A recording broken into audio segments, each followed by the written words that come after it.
What's up, everybody? Matt Gajewski here. Back again talking college football. It is week 8. We roll on to Wednesday, doubleheader, Conference USA action. If you like this content, please consider subscribing or leaving a like on the video. Those two things help a small channel like this immensely. Thank you if you've done that. Can't overstate that.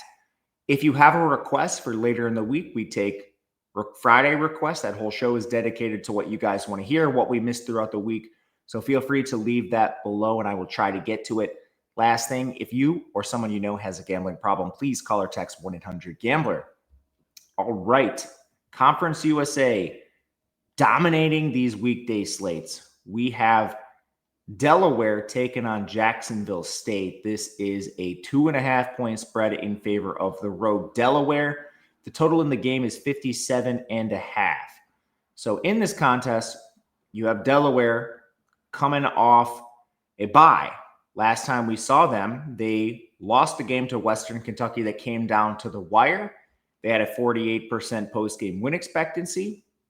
They lost yards per play slightly, but it was also a very weird game. Like Western Kentucky fumbled a punt, Delaware had a pick six, and they also fumbled on the Western Kentucky 4-yard line.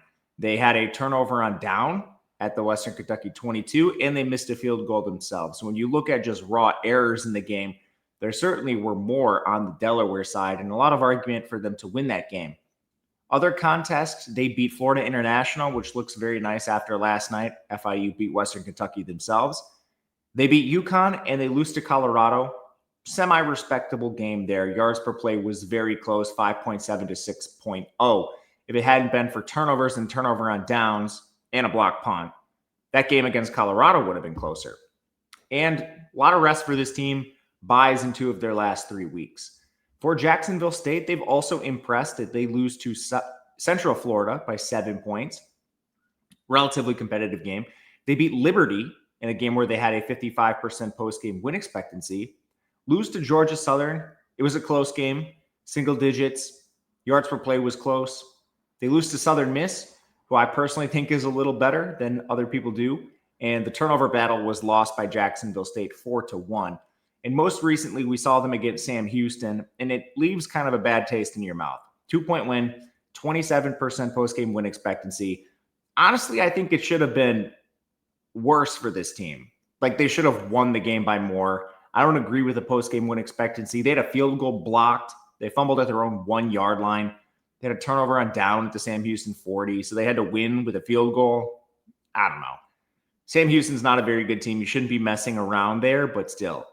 A lot of weird things happened in that game, including they gave Sam Houston a 1-yard touchdown. Kind of is what it is. Injury. So Delaware lost their starting QB right away. It hasn't really mattered. Nick Minicucci's been awesome. Patrick Shupp on the offensive line has been injured. And then 2 linebackers for them, Dylan Traynor and Anthony Crenshaw, are names to watch. For Jacksonville State, they also have a pair of linebackers down, Thaxton Gallagher and Aiden Thompson. That's not as impactful. And then on the offensive line, Jeremiah Orr. We'll start with Delaware's offense. Nick Minicucci hasn't really been a drop-off at the quarterback position. He's completing 65% of his passes, 7.4 yards per attempt, 8 big-time throws, 9 turnover-worthy plays. He's running hot there. Only 3 have been converted into interceptions. He also has taken 10 sacks. You do get a few negative plays in Minicucci's game. We've seen that directly cost them in some contests. But overall, the infrastructure is pretty good for this team. They are 70th in receiving, 57th in rushing. Joe Silver's at 6 yards per carry. He's been completely fine for this team. The receiving core at full strength, I think, has some room to potentially jump higher than 70th as well. Last week, we saw the return of Jake Thaw, and he helps Kyrie Duplessis, Sean Wilson.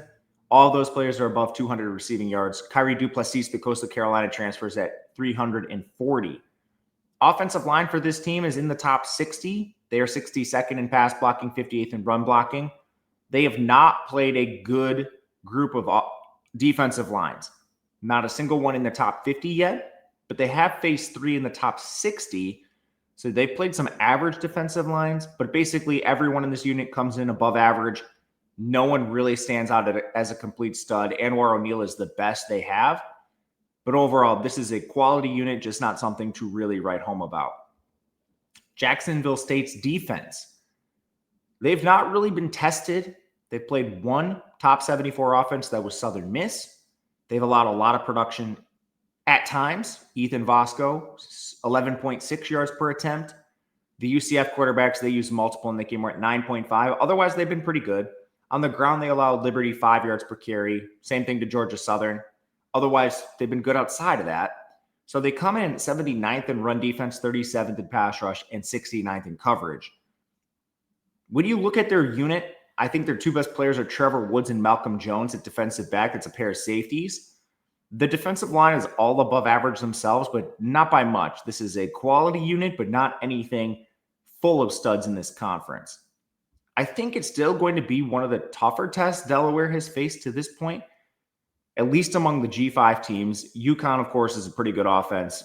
Colorado used Ryan Staub against this Delaware team, so that's not really a competitive game. Honestly, this Jacksonville defense might be a little better than people think. So I'm not sure Delaware moves the ball at will in this game. I think they will have some success, but perhaps they're limited at times. On the other side, we don't know who's playing quarterback for Jacksonville State. I don't know if it matters a lot. Gavin Wimsatt, he's the better passer compared to Caden Creel, but not by a lot. When you look at these two players, they have a combined 1 big-time throw and 7 turnover-worthy plays. That 1 big-time throw belongs to Wimsatt. The completion percentage is actually a little higher for Caden Creel, 67.5 compared to 56. Sacks, this is a run-first offense. Neither of them have taken a lot of sacks. The one difference you can point to, it actually doesn't have to do with the quarterbacks at all, but it affects the quarterbacks. Wimsatt's receivers have dropped 16% of his passes, and Caden Creel doesn't have a single drop on the season yet. So I don't really know if it matters who they play at QB. They want to run the ball. They're very good at it. Cam Cook is awesome. He might be the best running back in this conference. He's up to 5.9 yards per carry, big TCU transfer. And then Wimsatt and Creel are the second and third leading rushers for this team. So they're going to run the QB.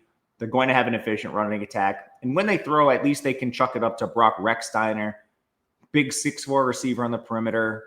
He helps your quarterbacks out because they're not really pass-first options. Offensive line here is okay. They're 96th in pass blocking, 73rd in run blocking. That's really what we care about. But we want to look at the Delaware defense. We mentioned they haven't faced a lot of great offenses. I think they're like UConn's Joe Fagnano, 8.9 yards per attempt. UConn's a good offense. Allowing Ryan Staub, the third stringer for Colorado, to 8.6. Yes, it's Colorado, but I don't know what to make of that data point. You're trying to balance P4 versus clearly not a P4 signal caller. It's tough. And Maverick McIver, he was at 7.4 yards per attempt. That's a dink and dunk Western Kentucky air raid, if you want to call it. Horizontal rate is more like it. As far as run defense, they've held up for the most part. They've allowed between 4 and 5 yards per carry a bunch of times. So they come in 77th in run defense, 114th in pass rush. Those efficiency numbers don't really back up a strong defensive line. Their best numbers come in coverage, and that makes sense when you look at the players individually. KTC, my Sonny Pollard are the two best players this team has. They're the two safeties. On the defensive line, only Jack Hall stands out, but he's playing on the edge. So I think you can run on this team and have some success there. We've seen other teams do it. Not to mention, you face a lot of pass-first teams like Colorado, Western Kentucky, relatively untested on the ground here. We bet Jacksonville State plus a 2.5. I'm a little worried about the QB situation, just making sure those guys are healthy. And that it's not that we're expecting either of them to miss. It's honestly just some scar tissue from random guys popping up on the Conference USA injury report, those injuries coming down to the wire. So I'm trying not to bet these games really far in advance. But I did take this one, show some value here. But total-wise, let me pull this up quick before we move on because it's something we should at least mention. 57.5 is the current number. We make it 52. Differences in pace, kind of. Jacksonville State's fallen to 53rd. Delaware is at 31st. It's more so a defensive advantage for both teams than anything else. So you could look at that. We show more value on the Jacksonville State side. UTEP Sam Houston.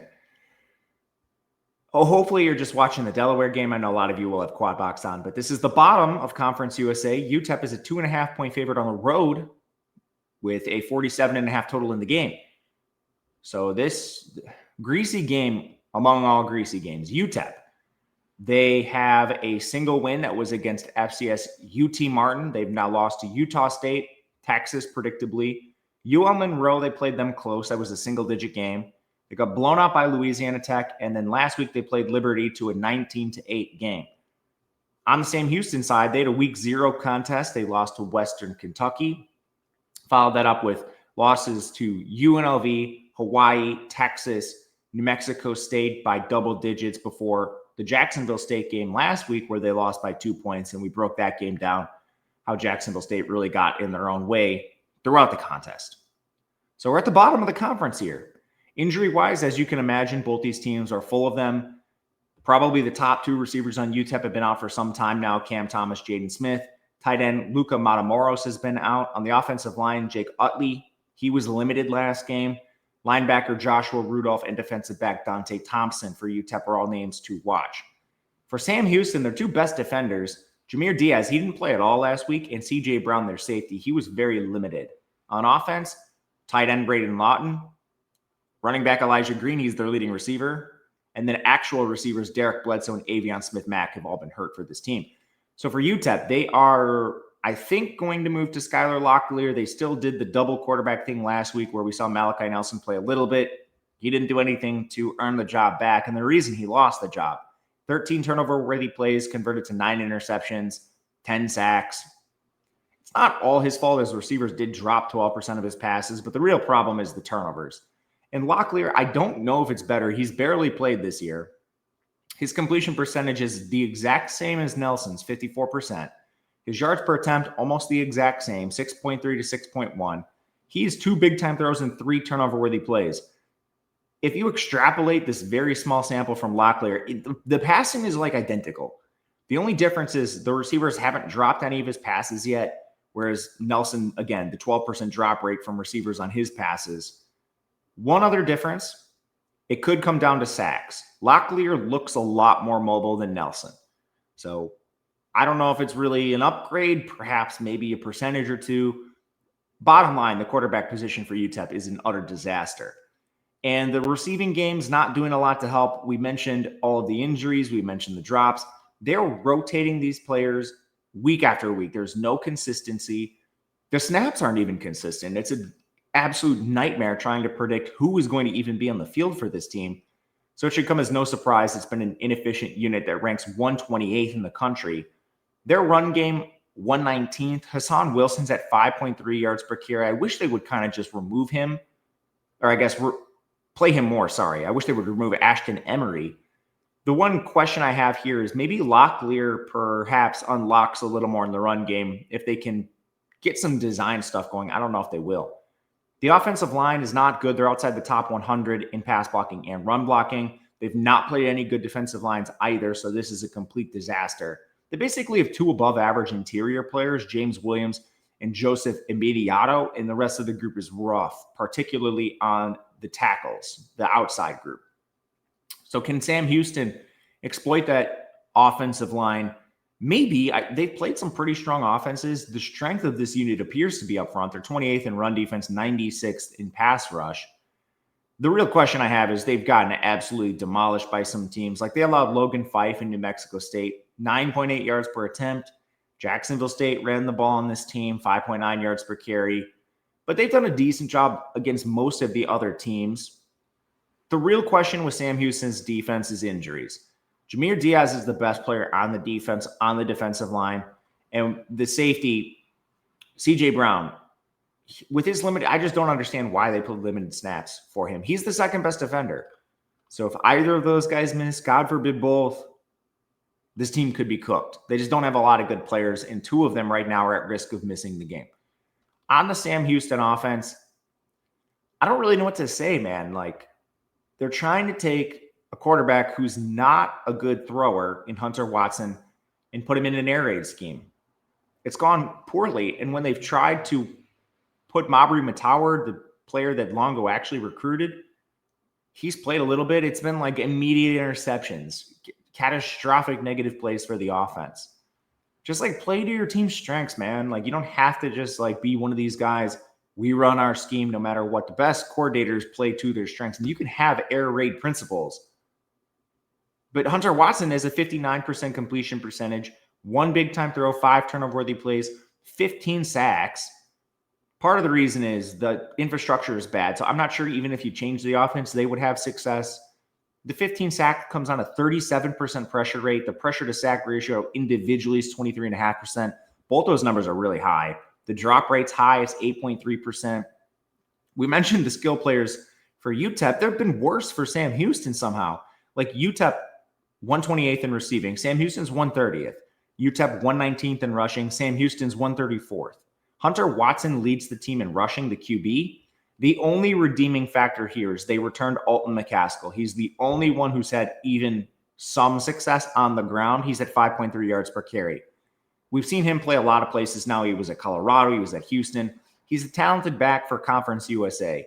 So we'll see if he can potentially elevate this run game. I don't know if he can. I mean, we're not looking for much, man. Just like get outside the bottom 3. The receiving game's a mess. Their leading receiver is an injured running back, Elijah Green. He hasn't played in 2 games, and he still leads the team in receiving. This pass game is an utter mess. The offensive line is pretty good, which is why I have some optimism for Sam Houston State. They've only faced 1 pass rush lower than 52. That was New Mexico State. They played some pretty good defensive lines. They got back James Dawn at center. He is a good player. So now they only have 2 below average offensive line positions. It's Luke Eckhart, and then it's the guard position. They're rotating there. Michael Joseph, Michelle Joseph, not sure how you pronounce that exactly. He's rotating at that guard spot. So they come in 92nd in pass blocking, 91st in run blocking. A relative strength for the offense, I guess. Not quite as bad as the other positions, I guess you can say. So I hope they just run the ball a little more. This is your strength. I don't know. UTEP, pretty good on defense for Conference USA. They're 86th overall. 80th in run defense, 47th in pass rush, 106th in coverage. They have faced 2 top 50 offenses in Texas and UL Monroe. They've gotten battered in the pass game a couple times this year. Not just those good offenses either. Aiden Armenta was at 9.9 yards per attempt for UL Monroe, but Bryson Barnes for Utah State, 8.3. They allowed UT Martin 8.2 yards per pass attempt. You've been able to throw on this team. But I think you can also run to like UL Monroe, 6.1 yards per carry. They were the only team that did best, 4.2 yards per carry. So maybe the run defense is a little better than I'm giving it credit for. There are some legitimately good defenders on UTEP, though. Solo Barnes and Neil Campbell have been awesome at defensive back. Micah Davey and Jaden Wilson at linebacker. Katie Johnson is a good run defender up front. I don't think it's going to be easy scoring on UTEP's defense in this game. But ultimately, Sam Houston shows some value against the spread. Both of these offenses are complete and utter disasters. And the defenses aren't awful for either team. We're talking UTEP at 86, Sam Houston at 79th. If you wanted to look at a total, it is modest. Part of the reason it comes in so high at 47.5 is pacing. UTEP is still playing at the speed of light. They're 7th in pace. And Sam Houston's running that air raid offense. They're not slow either. They're 66th. And they've shown a willingness to play faster than that. So with bad offenses and good pace, the thing you worry about with an under, does like Malachi Nelson or Skylar Locklear throw an interception at their own 35? Sometimes it doesn't matter if your offense struggles when opposing teams give you the ball in plus territory. That can lead to greasy overs as well. We saw that with Jacksonville State. They gave Sam Houston State a 1-yard touchdown. So that's the problem with backing an under. For those of you interested in the total, the number we make it, we currently have this 43.5. So do show some value on the under, even with that pacing. Just makes me nervous. So the only bet we have is Jacksonville State. I'm interested in Sam Houston in the under here. I'm also interested in the under in the Jacksonville State Delaware game. We will debate those throughout the day, potentially play something there. But that does it for us. Thank you guys for watching the 2-game Conference USA slate. Leave a comment if you have it. Otherwise, we will see you next time. Good luck.